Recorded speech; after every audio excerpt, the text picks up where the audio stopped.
Hello friends, welcome back to my channel. I'm Kelly and today I'm going to be bringing you some recommendations for my favorite time of the year. No, not Christmas, which is also my favorite time of the year, but middle grade March. I just look forward to this so much. Thank you ladies that host this, Books and Jams, Life Between Words, and Life on the Middle Shelf. No, not Life on the Middle Shelf, just On the Middle Shelf. Sorry about that.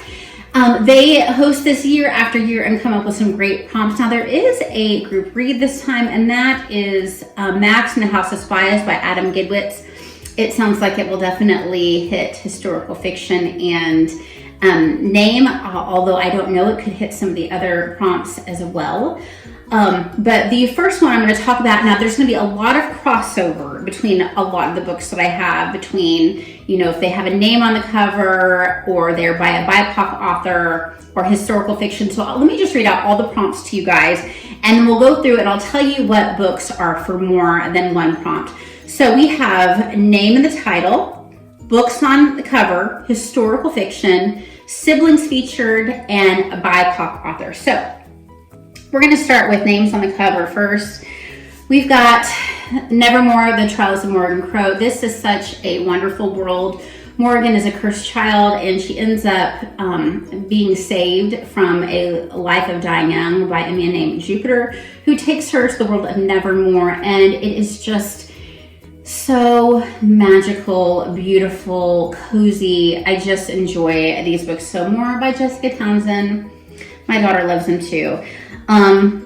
Amari and the Night Brothers by B.B. Alston. Now, this isn't one that definitely crosses over because B.B. Alston is a BIPOC author.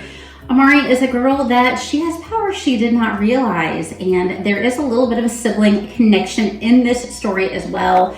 She is trying to find out what happened to her brother. She ends up going to this school/camp for children who have some interesting abilities to do some things. So yeah, that is another one that is name in the title. And this one I read, I'm going to be reaching a lot, grabbing books because I have a lot of them here.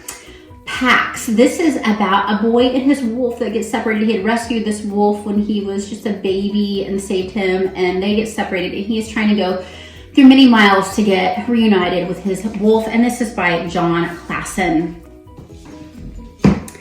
So let's talk about another name on a cover that is definitely historical fiction. Now, any of the books that are in the American Girl series, they are going to have a name on the cover, and they are also, so here is the cover, and inside the cover we have Connie Porter. In this particular one, the author is also a BIPOC author. This is about Addy, whose family escapes from slavery.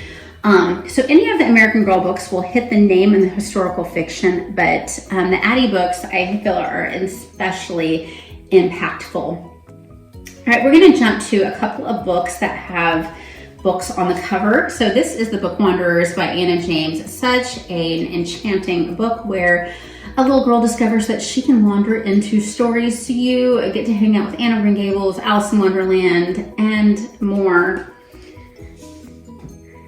Then Book Scavenger. This is perfect for the kid or the adult that loves middle grade mysteries, that loves puzzles, that loves books, of course. So we have a little bit of a sibling connection because she works with her brother a little bit in this story. But we have a girl who, her and her brother have been just taken, like, you know, from state to state by their parents, working social media to like say, oh, here we are at another place. And she's just wanting some connection. She plays this game, Book Scavenger, which is a puzzle where you try to find books. And there's a mystery about the creator of the game. She meets a best friend. It's just so much fun. I really enjoy the Book Scavenger series. It is a series, in fact. So I've given you historical fiction with the American Girl book. This is Roll of Thunder, Hear My Cry by Mildred D. Taylor. She is a BIPOC author, and this is about a little girl who is enduring the Jim Crow era. It is pretty hard-hitting. I will warn you, it does use the worst word in existence of words that starts with N. So when the first time I read this with my kids, I didn't tell them that word, but then I think when they're a little bit older, it's a good way to teach them how absolutely evil and disgusting that word is. So, but it was just an amazing story about a family. There are siblings in the story as well, so it hits a lot. Then The Door on the Wall is another historical fiction that I recommend by Marguerite de Angeli. And this is a great book about the Middle Ages times. We have the son of a nobleman. He gets very ill, and he's known that all his life he is going to be expected to be a knight one day. His illness takes away his ability to walk. But he does find a way to be of great help to his king and really help save everyone.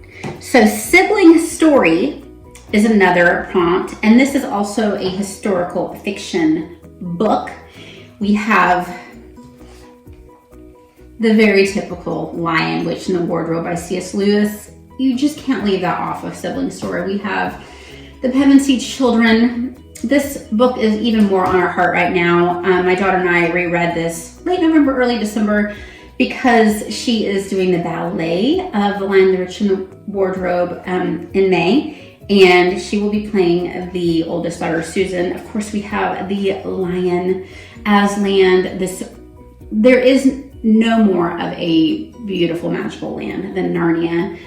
I just love it so very much. I can't even tell you how much I love it. So that is a historical fiction that is a sibling story. Then another historical fiction that is a sibling story that I am going to talk to you guys about is A Place to Hang the Moon. Now, I listened to this on audio, so I'll put a picture up. This is a story about orphans who are billeted during World War II, and they are having a hard time.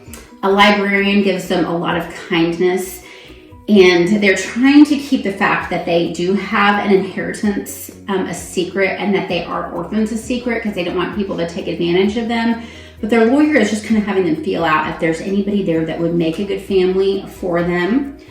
Another sibling story, I've talked about this series a lot, The Incorrigible Children of Ashton Place. These are children, and I listened to all of these audios, so I'll put a picture up as audio. Now, this is historical fiction. I think we are like right in the middle of the Victorian era, and these kids were little wolf children. They were raised by wolves. They've been discovered by this lord and this young lady who has no idea what happened to her parents. She's been raised at this school, has come to be their governess, and she has a close, wonderful relationship to them.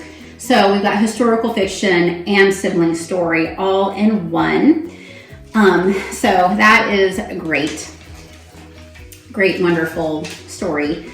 And then I love this sibling story as well.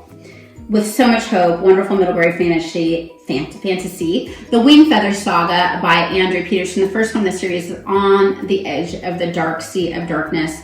So much humor, so hard-hitting, parts that were hard to read because of the struggles these kids went through. Good versus evil. Some of it, like Narnia, you can tell is allegorical to the Christian faith. Just good stuff. So there you have it, several recommendations. I hope that it helps some of you guys out to decide what to read, and enjoy your middle grade March and read a lot. Bye-bye.